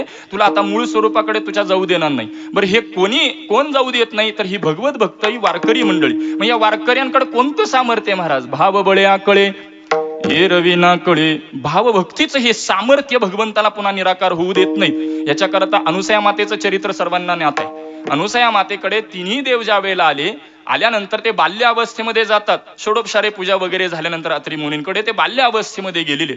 परंतु आई साहेबांना वरती वाटू लागतं की भगवान परमात्मा काही कामानिमित्त अडकलून पडलेले आहेत. परंतु ज्यावेळेला नारद महर्षींकडून समजतं त्यावेळेला त्यांच्या लक्षात येतं. त्यामुळे त्या तिन्ही आई साहेब ज्या वेळेला खाली येतात आणि अनुसया मातेला विनंती करतात, त्यावेळेला भगवान परमात्माला पुन्हा मूळ रूपात येता आलं. म्हणजे त्यावेळेला चरित्र असं सांगितलं जातं, भगवान परमात्मा बाल्य अवस्थेमध्ये 6 महिने होते. म्हणजे भगवान परमात्म्याला देखील स्वसामर्थ्यामध्ये मूळ रूपाकडे न येऊ देण्याचं सामर्थ्य कोणाचं असेल तर ते कोणाचं आहे? तर ते वारकऱ्यांचं, भगवत भक्तांचं. आणि त्यांच्या करताच तो पितांबरधारी होतो. पितांबरधारी हा स्वतंत्र अवतार आहे असं म्हटलं तरी वावगं ठरणार नाही. भगवान परमात्मा निर्गुणातून सगुणात भगवान परमात्मा निराकारातून सगुणात येतो, सगुणातून साकार होतो, साकारातून पितांबरधारी होतो. असा स्वतंत्र अवतार भगवान परमात्मा धारण करतात. आणि ज्याच्यासाठी धारण करतात ते म्हणजे वारकरी. विठ्ठल पितांबरधारी या पदामधून एक तात्विक लक्षण ही स्वीकारता येईल. भगवान परमात्मा निर्देश करतात कासे शोभे पितांबर. म्हणजे जी काही उपाधी आहे ती फक्त केवळ कमरेपर्यंत ह्या निर्देश करण्याकरता पितांबर धारण केलेला आहे. कारण आपल्याला उपाधीतीत अवस्था प्राप्त करायची. मग उपाधी आली ती अज्ञानामुळे आली. मग त्याच्याकरता लागणारं ज्ञान म्हणजे त्याच्या निवृत्ती करता लागणारी जी काही आहे तीच साधना. म्हणजेच मलदोषाच्या निवृत्ती करता करावी लागणारी ती साधना, विक्षेप दोषाच्या निवृत्ती करता करावी लागणारी साधना, आवरण दोषाच्या निवृत्ती करता करावी लागणारी ती साधना. परंतु ती कुठपर्यंत आहे? म्हणजे या उपाधीच्या अनुषंगाने जर विचार केला तर ती केवळ कमरेपर्यंत आहे. तिथून पुढे भक्तीचा आनंद आहे. हा निर्देश करण्याकरता ज्ञानोबराय पद वापरतात कासे शोभे पितांबर. परंतु पितांबरधारी असलेला परमात्मा नेमका करतो काय? चरणी ब्रीदाचा तोडर. तो ब्रीद सांभाळतो. मग त्याचं ब्रीद नेमकं काय आहे महाराज? निर्वाणी गोविंद असे मागे पुढे. किंवा महाराजांचं प्रमाण पाहिलं तर तो दीनजनांचा सांभाळ करतो. मग मला सांगा, दीनजनांमध्ये भगवत भक्तांमध्ये काहीतरी फरक आहे ना? भगवत भक्तांचा सांभाळ करतात म्हणजे भगवत भक्त काही दीन आहेत का? भगवान परमात्मा सांभाळ करतात, त्याचं ब्रीद आहे. म्हणजे ते भगवान परमात्मा कशा पद्धतीने सांभाळ करतात याचा जर आपण विचार केला तर यामध्ये भगवान परमात्मा सांभाळ करतात म्हणजे त्याच्या अंतःकरणात निर्माण झालेली भक्तीचा सांभाळ करतात. भगवंताचं ब्रीद नेमकं काय आहे? भगवत भक्तावर येणारं संकट हे भगवत भक्ताकरता संकट नाही, त्याच्या अंतःकरणात निर्माण झालेली जी काही भक्ती आहे त्यामध्ये जर खंड पडू लागला तर ते भगवत भक्ताकरता संकट असतं. भगवान परमात्मा त्याचं रक्षण करतो, ते ब्रीद टिकवतो, ते भगवान परमात्मा त्याचं ते ब्रीद सांभाळतो. याच्याकरता भक्त प्रल्हादाचं चरित्र सर्वांना ज्ञात आहे. भक्त प्रल्हादाला मृत्यूदंड देण्याकरता हिरण्यकशिपू नानाविध प्रयत्न करतात. नानाविध प्रयत्न केल्यानंतर म्हणजेच विषप्रयोग केलेला असेल, हत्तीच्या पायाला बांधलेला आहे, असे नानाविध कडेलोट केलेला असेल, एवढे प्रयोग करून देखील सुद्धा काही एक होत नाही. हे काही एक नाही झाल्यानंतर म्हणजे भगवान परमात्म्याने भक्त प्रल्हादावर आलेली संकट दूर केली. मग हे संकट दूर निवारण करणं हा भक्ताचा सांभाळ आहे की भगवत भक्ताच्या अंतःकरणात निर्माण झालेली भक्ती टिकवून ठेवणं हा भक्ताचा सांभाळ आहे. भगवत भक्ताचा जर विचार केला, भक्ताला काय आवडतं? माझ्यावर आलेलं संकट दूर निवारण केलेलं हे भक्ताला आवडतं का माझ्या अंतःकरणात निर्माण झालेली भक्ती टिकवलेली आवडते? विठ्ठल विठ्ठल विठ्ठल. आणि म्हणूनच भक्त प्रल्हादाने हिरण्यकशिपूला दिलेलं उत्तर मार्मिक आहे, महत्वाचं आहे, अत्यंत सुंदर उत्तर देतात. हिरण्यकशिपू भक्त प्रल्हादाला दरबारामध्ये बोलवतात आणि विचारणा करू लागतात, मी एवढे तुम्हाला मृत्यूदंड देण्याकरता प्रयत्न केले, तुम्हाला काही एक झालं नाही. त्यावेळेला भक्त प्रल्हाद म्हणू लागतात, भगवंत हिरण्यकशिपूला म्हणू लागतात, माझ्यावर कोणकोणत्या प्रकारची संकट आली, ती कधी आली, ती कोणी निवारण केली, ती कधी निवारण केली हे मला माहित नाही, मी माझ्या भजनामध्ये होतो. विठ्ठल विठ्ठल.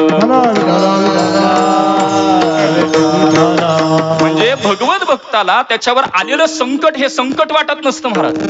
त्याच्या भक्तीमध्ये, त्याच्या अंतःकरणात निर्माण झालेली जी भाववृत्ती आहे त्यात जर खंड पडू लागला तर त्याच्याकरता ते मोठं संकट आहे. आपल्याला याच्याकरता मागच्या 2 वर्षाचा कालावधी आठवा. मला ह्याच संगतीला पूजनीय बाबांचा अमृत महोत्सवाची थोडीशी संगती लावायची. ज्यावेळेला कोरोनाच्या काळामध्ये पंढरपूरला वारीला यायला बऱ्याच वारकऱ्यांना जमलं नाही. वारकरी रडत होते आपले, का पंढरपूरला यायला जमत नाही. तसं पाहायला गेलं, आम्ही ज्यावेळेला पंढरपुरातील सर्वच फडकरी मंडळी ज्यावेळेला एकादशीला नगर प्रदक्षिणेकरता बाहेर पडायचो. आता मोठीच्या मोठी आपण प्रत्येक एकादशीला, शुद्ध एकादशीला जे आपले फडावरती येणारे, मठामध्ये येणारे जे काही वारकरी घेऊन आपण प्रदक्षिणाला निघतो. कोरोनाच्या काळात कोणाला यायला जमलं नाही म्हणून एकाच्या खांद्यामध्ये पताका दिसली, विनाही दिसला, टाळही दिसला, परंतु ती परंपरा टिकली गेली आपल्या वारकरी संप्रदायाची. परंतु आम्ही ज्यावेळेला प्रदक्षिणा करण्याकरता जायचो वाळवंटामध्ये, प्रत्येक महिना वारकरी जे आम्हाला पूर्वी महिन्याला दिसायचे ते त्यावेळेलाही दिसले महाराज. म्हणजे महिना वारकरी, मला सर्वांचं नाव काही माहित नाही, परंतु आदरणीय भीमदादा मला चांगले परिचयाचे, ते पंढरपुरामध्ये आम्हाला पुंडलिकरायांच्या मंदिराजवळ दिसायचे. आता पुंडलिकरायांच्या मंदिराजवळ दिसल्यानंतर त्यांना विचारणा करायचो आम्ही, काही अडचण आहे का वगैरे. ते घरी यायचे वगैरे आपल्या, आणि त्यांना जे काही लागायचं ते आपण पुरवायचो. म्हणजे मला म्हणायचं एवढंच आहे की वारकऱ्यांना किंवा आपले जे महिना वारकरी आहेत त्यांना कोरोनाचं संकट हे त्यांना संकट नाही वाटलं. याचा अर्थ कोरोनाची त्यांनी निष्काळजीपणे काही केलं नाही असं नाही महाराज. आपल्या दुसऱ्याला त्रास होऊ नये ही जेवढी काळजी आपल्या वारकऱ्यांनी घेतली तेवढी कुणी घेतली नाही. मी हे ठामपणे आपण मांडू शकतो. चिंतन एकच मला पटवून सांगायचं, ज्यावेळेला महिना वारकरी पंढरपूरला येत होते, आपल्या दुसऱ्याला त्रास नाही झाला पाहिजे याची पुरेपूर काळजी घेतली. परंतु त्या कोरोना मला काहीतरी करेल ही भीती त्यांना नव्हती. या कोरोनाच्या काळात माझी वारी जर थांबली तर त्यात खंड पडला तर मी भगवंतापर्यंत पोहोचू शकणार नाही, माझी भक्ती पोहोचू शकणार नाही. हे मोठं संकट भक्ता करता असतं. विठ्ठल विठ्ठल. आणि त्यामध्येच आदरणीय पूजनीय बाबा आहेत, एक निष्ठावंत वारकरी म्हणून, किंवा कोरोनाच्या काळातही बाबांचा विचार केला. नंतर ज्या वेळेला पहिली वारी आपली भरली, वारीमध्येच नातेपुतेच्या ठिकाणी बाबांना कफ वगैरे वाढला असं सांगितलं. म्हणजे भरपूर असं जास्त त्याचं सिरियस होते थोडेसे बाबा. आणि म्हणून नातेपुतेला मला वाटतं डॉक्टरांनी सांगितलं, मला श्रद्धेय हरिभक्तीपरायण वैभव महाराजांनी सांगितलं की डॉक्टरांनी सांगितलं होतं की पुण्याला ऍडमिट करावं लागेल. बाबा निवांत झोपलेले आहेत, आम्ही सगळीच मंडळी उभे होतो. बाबा उठून बोलतात, मी कुठेही जाणार नाही, तुम्ही झोपा. म्हणजे त्यांना संकट त्यांच्यावरती आलेलं हे संकट त्यांना त्यांचं संकट वाटलं नाही. त्या संकटामुळे माझी जर वारी खंडित पडली तर त्यांच्याकरता ते मोठं संकट होतं. आणि त्यांच्या अंतःकरणात निर्माण झालेले जे काही हे भक्ती आहे, जी काही भाववृत्ती आहे, त्याचा सांभाळ तो परमात्मा करतो, त्याचं ते ब्रीद आहे. विठ्ठल विठ्ठल विठ्ठल. आणि असा तो ब्रीद सांभाळतो. म्हणजे भगवंताने नेमकं काय केलं महाराज? भक्त प्रल्हादाच्या चरित्रामध्ये त्याच्यावरती आलेलं संकटही दूर केलं आणि त्याच्या अंतःकरणात निर्माण झालेली जी काही भक्ती आहे, भाववृत्ती आहे, तिचाही त्या भगवान परमात्म्याने सांभाळ केला. अशी 2 कामं भगवान परमात्मा करतो. कारण भगवान परमात्म्याला पितांबरधारी झाल्याशिवाय करता येत नाही. बघा, भगवंताच्या अवताराची कारणमीमांसा आपण काय विचारात घेतो? धर्मरक्षावया अवतार घेसी आपुल्या पाळीसी भक्तजना. धर्माच्या रक्षणाकरता तो अवतीर्ण होतो. म्हणजे 3 कारण मीमांसा आपण विचारात घेऊ शकतो. धर्माचं रक्षण, भक्तांचा पालन पोषण आणि दुष्टांचा नायनाट. परंतु पितांबरधारी झाल्याशिवाय त्याला धर्माचं रक्षण करता येईल. पितांबरधारी नसताना देखील त्याला धर्माचं रक्षण करता येईल, दुष्टांचा नायनाट करता येईल. परंतु पितांबरधारी नसताना तो भक्तांचा सांभाळ करू शकत नाही. कारण पितांबरधारी केवळ तो भक्ता करता होतो आणि झाल्यानंतर तो भगवत भक्ताचा सांभाळ करतो आणि त्याचं ते ब्रीद आहे. पाहते पांडव अखंड वनवासी परी त्या देवासी आठवेती. पांडवांना किती 11 वर्षाचा आपल्याला वनवास पाहिला, 1 वर्षाचा अज्ञातवास पाहिला, परंतु अखंड देवासी आठवीत याचं आपण चिंतन करू शकतो. कधीही खंड पडला नाही. म्हणजे त्यांच्यावर आलेली संकट भगवंतांनी निवारण केली. भगवत भक्ताला त्याच्यावर आलेली संकट दूर निवारण केलं. याही पेक्षा त्यांनी माझ्या अंतःकरणातील भक्तीचा तो सांभाळ करतो हे जास्त आवडतं. याकरता आणखीन एक जर चरित्र पाहिलं, ज्यावेळेला श्रीकृष्ण परमात्मा निघून जात आहेत मथुरेला, जात असताना कुंती मातेजवळ जातात, अर्जुनाजवळ जातात, प्रत्येकाजवळ भगवान परमात्मा जातात आणि काय मागायचं ते मागा असं म्हणत असताना ते सुभद्रेजवळ गेलेले आणि सुभद्रेजवळ जाऊन भगवान परमात्मा बोलू लागतात, आज तू काहीतरी माग. आता सर्वांना प्रश्न पडू लागतो. सुभद्रा ही भगवान परमात्म्याची बहीण. इंद्राला प्रश्न पडतो, हिने जर माझी सत्ता मागितली तर भगवान परमात्मा सहजच देऊन टाकेल, कारण त्यांनी शब्द दिलाय, काही जरी माग तर मी तुला देतो. इंद्राला प्रश्न पडू लागला, हिने जर माझी सत्ता मागितली तर तो देऊन टाकेल. इंद्राला प्रश्न पडला. सर्व भगवत भक्तांना वाटू लागलं की हिने लौकिकातलं भगवंताकडे काही मागितलं नाही पाहिजे, अलौकिक प्रकारची मागणी भगवंताकडे मागितली पाहिजे. मग अलौकिक नेमका आहे तरी काय, ती मागणी कशी असते? तुकोबारा एका प्रमाणामध्ये सर्वांच्या परिचयाचं प्रमाण आहे. हे दान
दे दान देगा देवा तुझा विसरण व्हावा.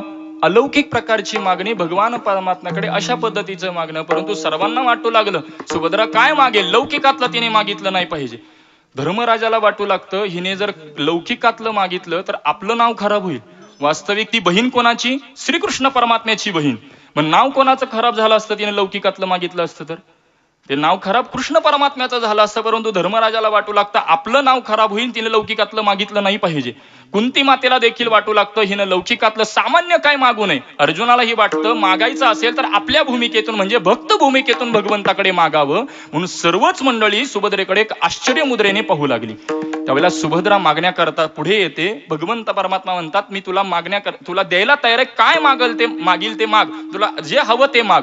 असं म्हटल्यानंतर मी तुझ्याकडे काय मागू म्हणून सुभद्रा विचार करते आणि भगवंताला म्हणू लागते, भगवंता आतापर्यंत तू सतत मला तुझ्या भक्तीमध्ये ठेवलेलं आहे, कोणत्याही पद्धतीचा खंड आपल्या भक्तीमध्ये पडू दिला नाही आणि म्हणून ती भक्ती माझ्याकडून सतत त्याच पद्धतीने घडव. नवे नवे माझ्या अंतःकरणात निर्माण झालेली जी भाव आहे, जी काही भक्ती आहे त्यामध्ये कधीही खंड पडू देऊ नको. अशा पद्धतीची मागणी सुभद्रेने मागितली. म्हणजे भगवत भक्ताच्या अंतःकरणामध्ये निर्माण झालेली भक्तीचा सांभाळ करणं हेच भगवान परमात्म्याला आवडतं आणि भगवान भक्ताला आवडतं आणि त्याचा सांभाळ देखील तो परमात्मा करतो. कारण ते काय आहे त्याचं तर ब्रीद आहे.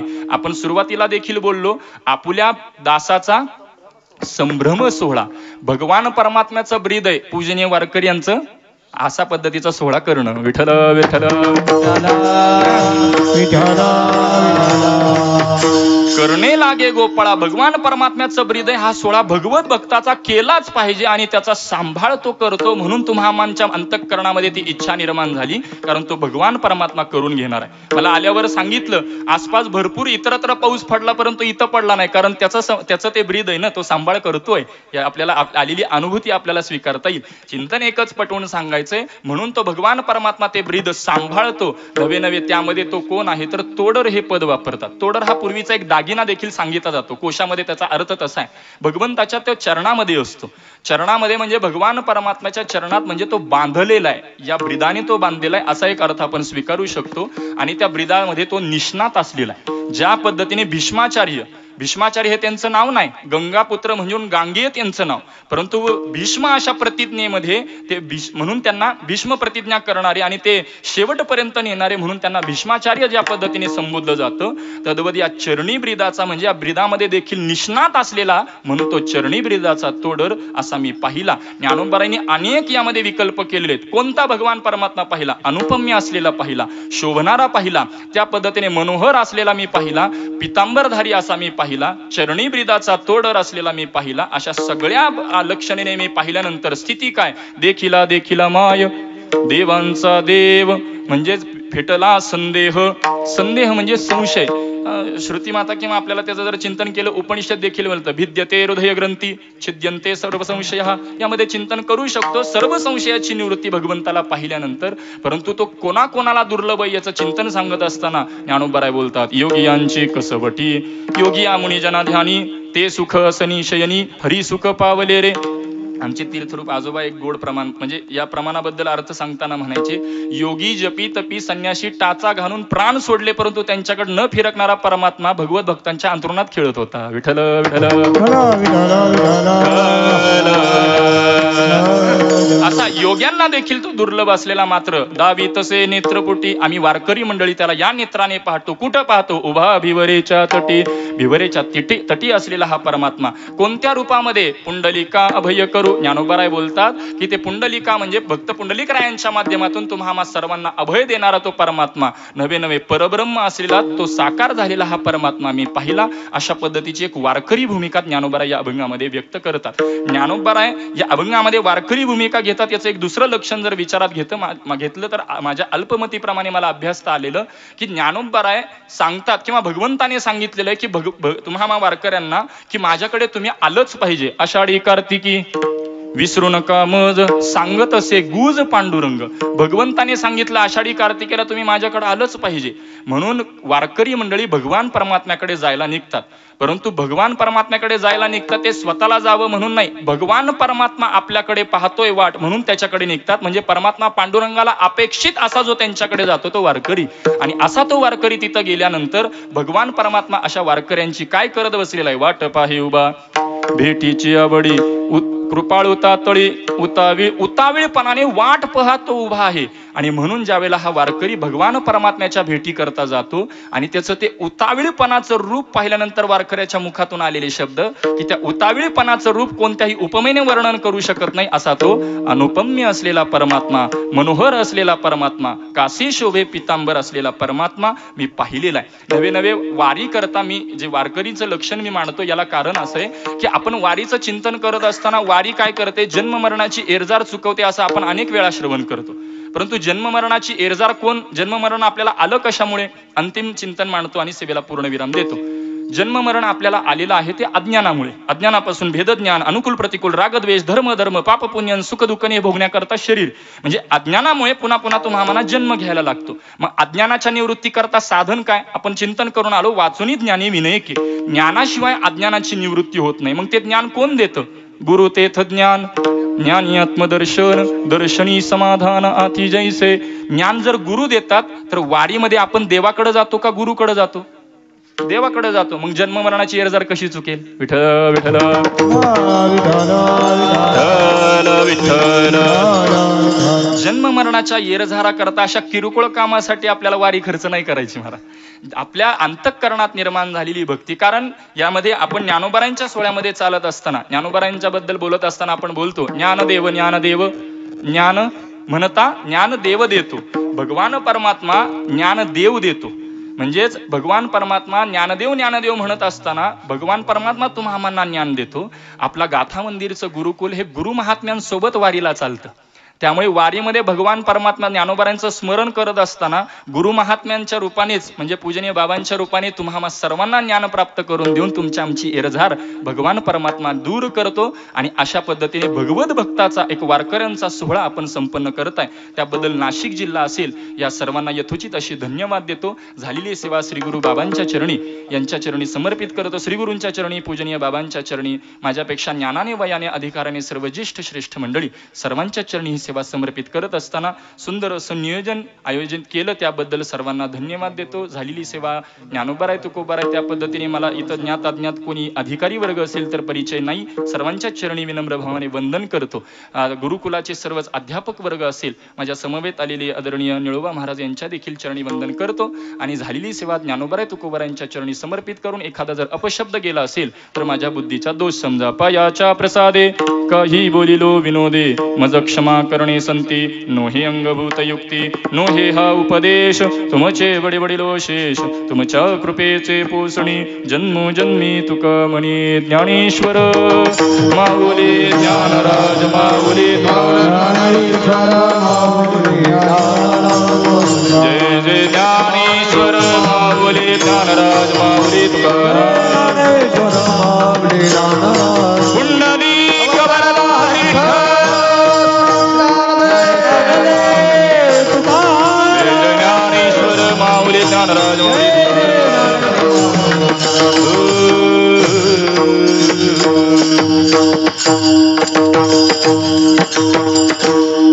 मयूर महाराज म्हणा, गोविंद गोविंद महाराज, गोविंद गोविंद. बापर कुमा देवी वरू, बापर कुमा देवी वरू,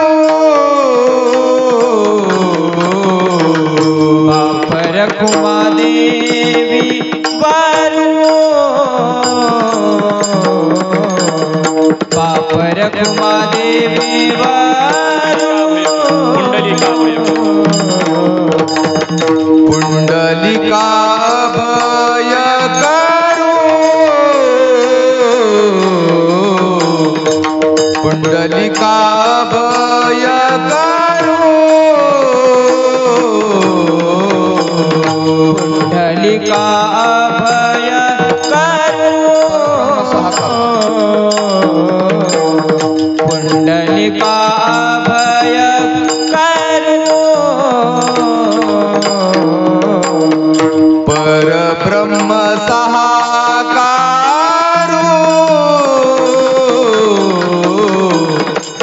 परब्रह्म सहाकारू,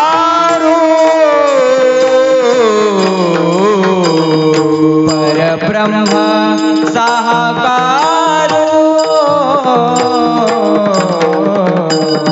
परब्रह्म साकारो देखिला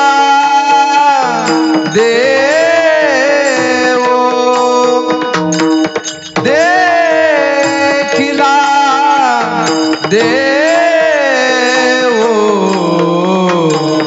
योगियांची कसवटी योगियांची कसवटी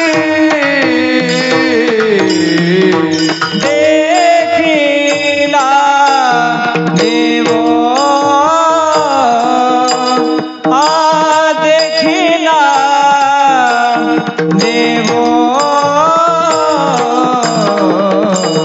योगियांची कसवटी योगियांची कसवटी दावित से नेत्रपुटी दावित से नेत्रपुटी दावित से नेत्रकोटी दावित से नेत्रकोटी ओ भाविवरे चातटे ओ भाविवरे चातटे उभा भिवरेच्या तटी उभा भिवरेच्या तटी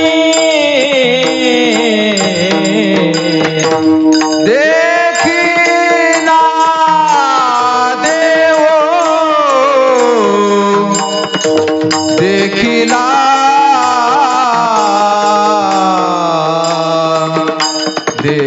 देवो आ आ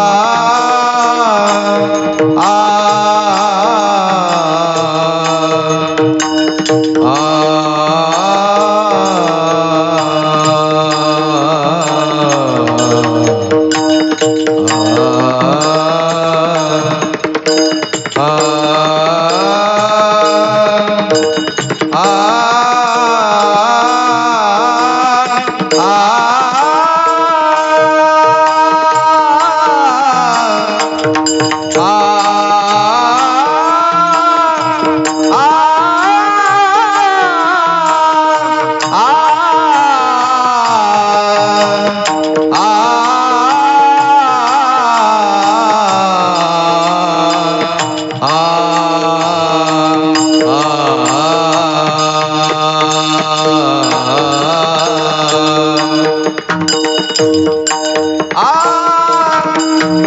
देखिला देवो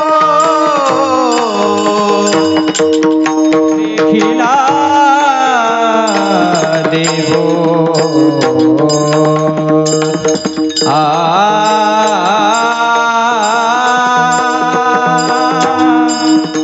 देवो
तुकाराम तुकाराम तुकाराम